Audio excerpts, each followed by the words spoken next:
Hi everyone, welcome you once again to Micro Learning.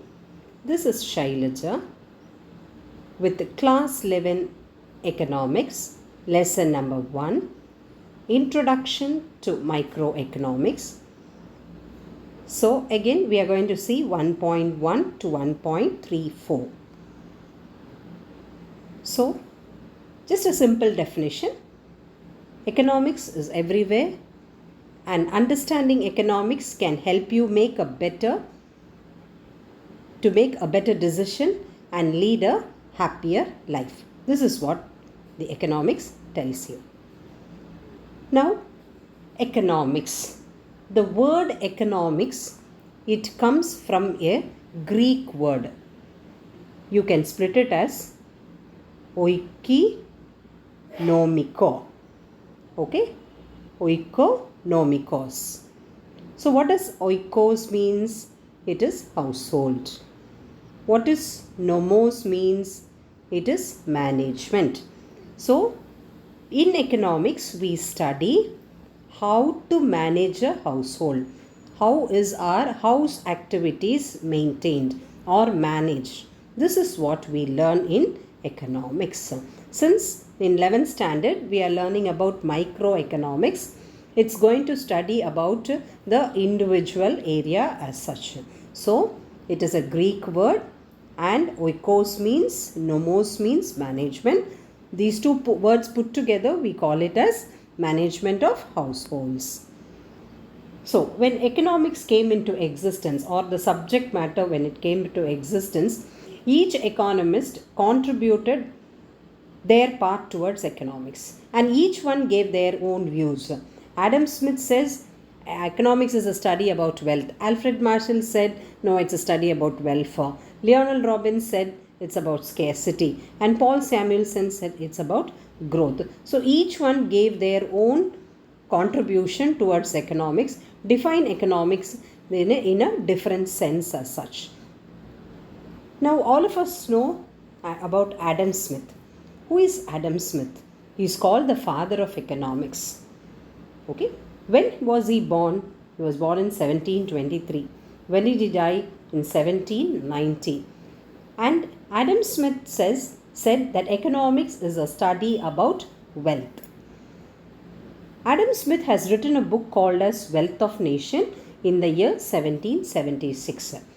Okay. Each point is being splitted into small capsule type so that you can answer to the objective questions for the choose.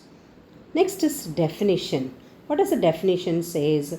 Economics as a science of wealth, because he says wealth keeps on increasing. So what does an individual do?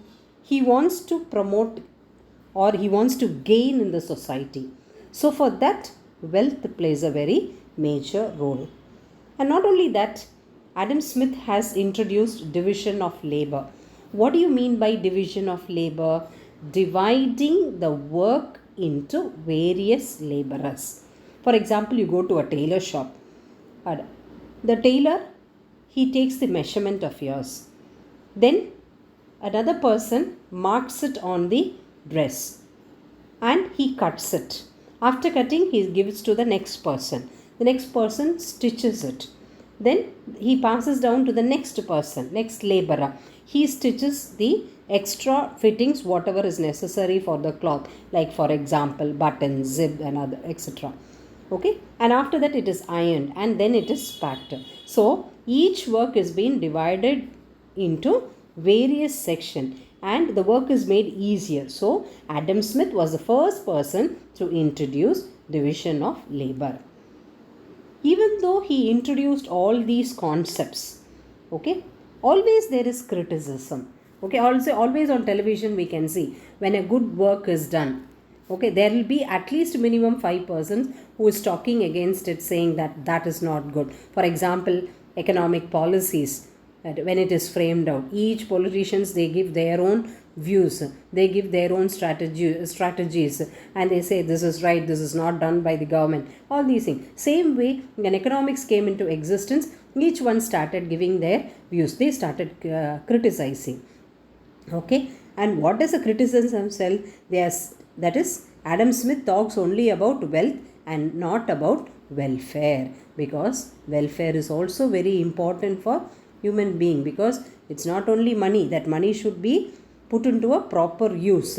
So welfare is very important, and he has not spoken anything regarding welfare. Now, Ruxin and Crayal, there are two people, two economists. They call it as a decimal science, or they call it as a pig science, because when you're studying about wealth, each individual is very selfish in obtaining wealth. They wanted to keep it to themselves. So Ruskin and Clare says Adam Smith teaches about only selfishness, because each human wants to possess wealth for himself. So now we are seeing on the screen is Alfred Marshall, another great economist who belongs to the neoclassical era. When was he born? In 1842. When did he die? In 1924. What is a book written by him? Principles of Economics in 1890. Usually these books are asked as objective questions for you. Definition. What is the definition given by Alfred Marshall? Economics is a study of mankind into the ordinary business of life. It examines that part of individual and social action which is most closely connected with the material requisites of well-being. Thus, it is on one side a study about wealth, and on the other side it is a more important part, study about man. So, Alfred Marshall says it is a study about mankind. Okay, how a man lives in an ordinary life. An ordinary man, how does he live? Okay, what does he examine? He examines about the individual. Then each individual put together is a society, and how they are connected with the material requisites. How do they demand for the materials? On one side we can say it is a study about wealth, and the other part you can say it is a study about a man. This is a definition given by Alfred Marshall. Now there are some important features that we should know about this particular law. People move with love and not merely guided. Okay. Second one says man promotes primarily welfare and not wealth, because human beings are interdependent on each other. So if anyone comes and asks you for help, immediately you do this. Okay, you do out the help. You render your service. Some may say no, but most of us render our service towards our friends. So man promotes primarily welfare and not wealth. Next one, it says it studies people in the society who influence one another. Okay, so economics is a study about people. It studies about the society, because each one are interdependent on each other, because there is no man who can say I don't want anyone to live, I can live on my own. No, it's not possible. So this is the definition given by Alfred Marshall. The previous slide does not show the entire definition. Now on the screen you can see Alfred Marshall definition given. It is a study about mankind. It's a study about a man. How he lives an ordinary life. How is he living? Okay. It studies about an individual. And then it studies about a society. And these are connected with material requisites. Okay. It is connected with material requisites. So one side is studying about wealth, and the other side is it is promoting welfare for the people, because it is study about the mankind as such. So if it studies about mankind, and if it is very much bothered about mankind, then it is supposed to be welfare oriented. Next, you can here also see criticism. Okay, previously for Adam Smith also we saw criticism. Here for Alfred Marshall also we are seeing criticism. What does the criticism give? He only considers material things. Next one, he says he does not consider immaterial things, services. Okay, services are not taken into consideration. That is what we call it as immaterial, which we cannot see. Material we can see, immaterial we cannot see as such. He has ignored the amount of money that goes as reward for the service and immaterial service. He has completely ignored the amount of money. Okay, he has not taken into consideration the reward as such. Then welfare of a nation or about an individual. Okay, so only depends on stock. but also and political, social and cultural activities are also to be connected with each other. So now on the screen we are seeing Lionel Robbins. He says about scarcity. So Lionel Robbins, when was he born? He was born in 1898. So when did he die? In 1984. What is a book written by him? An essay on the nature and significance of economics. Which year has he written it? In 1932. And he has given a definition. Economics is a science which studies human behavior because it's between a relationship between ends and scarce means which have alternative uses. So human behavior, how it is. He says there is a relationship between ends and scarce. Okay, human beings have innumerous of wants and there is no end towards it. But what is very scarce? Resources are very scarce. So what we are supposed to do with the scarce resources? We are supposed to put for alternative uses. The last one given is the main features. What are the main features? Humans have unlimited wants. Of course, all of us are like that. Second one says resources are limited. Of course, because resources are created by nature. Okay, so once we take it, it become a non-renewable resource. When resources are scarce, we go for alternative uses. So now we are not getting petrol. What do? We go for electric vehicles. Okay, the last one says it is a science of choice. Now you have to choose among the scarce resources. You have to choose and do the activity. Next one, criticism. Always there is criticism. Economics is neutral between ends. Economics not only deals with microeconomics, but also we study about macroeconomics. It does not cover on growth and development. So nothing is spoken regarding growth and development by Lionel Robbins. And Lionel Robbins has not mentioned about micro and macroeconomics because macro also contributes towards the towards the economy. Now what is Samuelson's definition? Who is Samuelson? Samuelson is a great economist. That is, he belongs to the modern era and he has contributed to economics, saying that economics is a study about growth.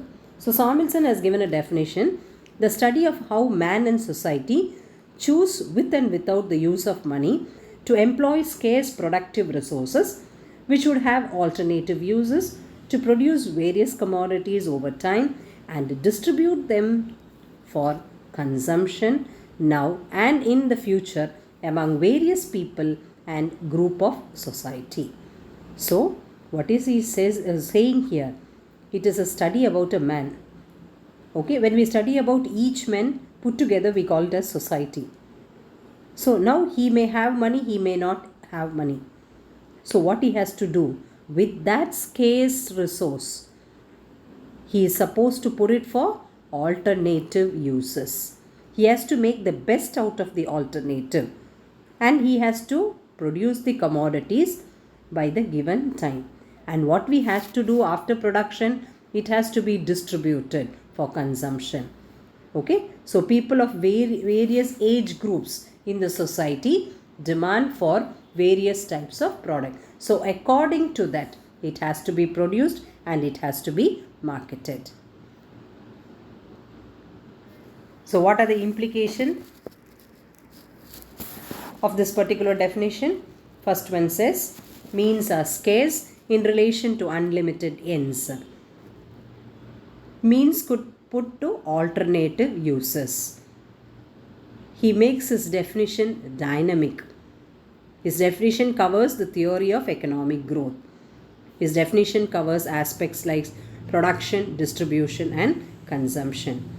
He treats economics as a social science while Robinson regards as an individual behavior. So these are the implications of Samuelson's growth definition. So means is there, scarce are always there. So you have to make your means with this help of the scarce resources. So you have to put it for alternative uses, and it is supposed to be dynamic, static and dynamic, two different concepts. So you have to look into the economic growth as such. Okay, production, distribution and consumption, it has to cover all these aspects, because whatever goods are being produced has to reach the consumers. Okay, if it has to reach the consumers, distribution has to be done. So economics is a social science, Robinson regarded as an individual behavior. So this is about the scarcity definition, growth given by Samuelson. So you have a worksheet. Name the 4 economists. What are the features of scarcity definition? Define Alfred Marshall's definition on welfare. Compare and contrast various definitions in economics. So those who are watching the channel for the first time, please subscribe. Click on to the bell button for further notifications. Thank you for supporting me.